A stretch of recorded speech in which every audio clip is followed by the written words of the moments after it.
Hi everyone, Assalamu alaikum. I hope you're having a good day. Um, so the last video I posted regarding the job openings, we got some common queries. So if you take a look at these like two questions, and in order for me to properly answer them, I need to address a couple of things. Uh, the first thing is, let's talk about numbers. Second, I'm going to talk about how the system works. And third is what we are doing better. So, if you look at these numbers, these provinces,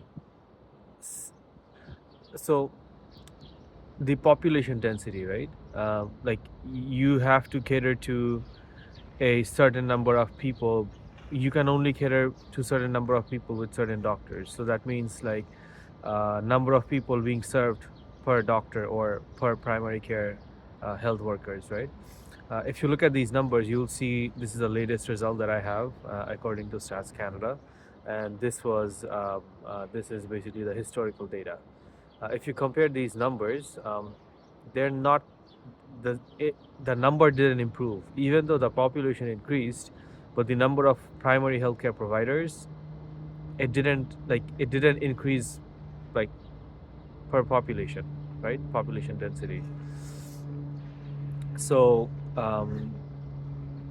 well, initially to address that, the immigration pathway was opened, right, hoping that the critical worker shortage would be filled.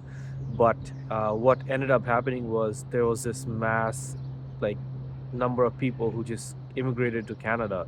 They were either not able to utilize their skills, they were not either able to, like approach efficiently. In short, they couldn't integrate to the economy in due time. Like if you look at the statistics, it takes almost like 48 months for a skilled immigrant to like even break even to their previous job, right? Um, so the question is, if the immigration was open, if there is so many people coming here, why the shortage, right? Like why are they taking people? Inefficiency. Okay, number one, inefficiency. And number two is, uh, if you see like how the population is distributed, right? You'll see that a large number of people are in the cities, right? A very large amount of the population is in the cities.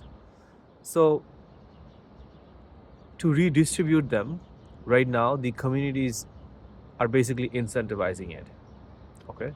um, to answer to the first question, that tell me more, right? So this is what's different.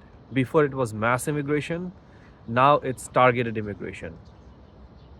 But I want everyone to keep something in mind. Immigration is an incentive, right? An incentive for you to basically move to a rural community, work there, serve the community, and stay, right? It's not like the goal, right? At least not for anyone else, like not for the economy. No, the main goal for everyone is, hey, we need you. Can you please work? Can you utilize your skills and can you stay? That's literally like the main goal, right? Economic development. So immigration is an incentive.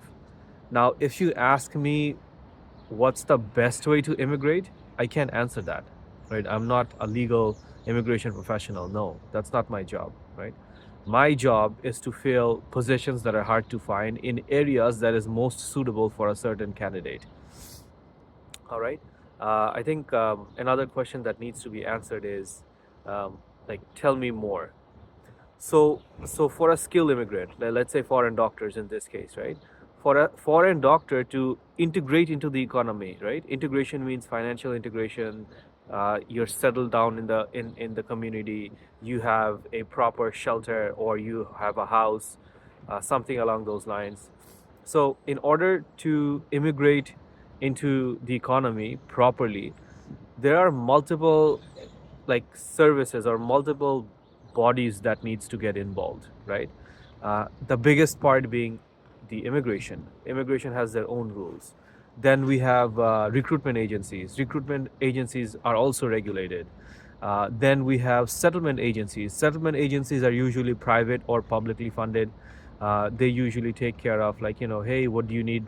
Can we do something to assist you? Do you need help with the resumes and stuff, right? So there are different agencies to help people integrate, right? To help kind of like guide them towards job. But the problem is they're all independent, right? One has their own regulation, another has their own regulation, another has their own regulation. So everything is like kind of like scattered, right? And in Canada, we are very heavily regulated, right? So in the States, it's like, okay, first build, break, and then we'll fix. But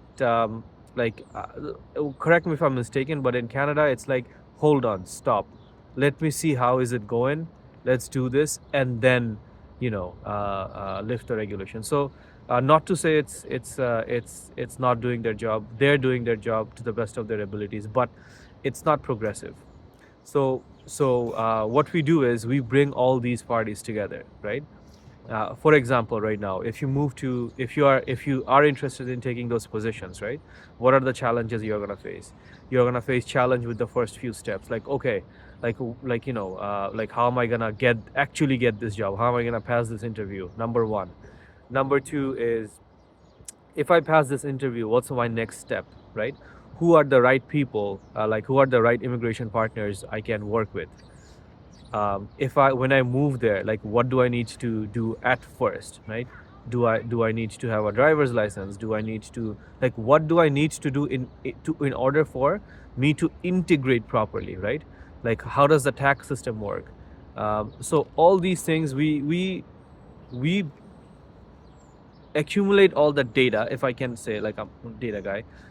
We accumulate the data and present it to you, right?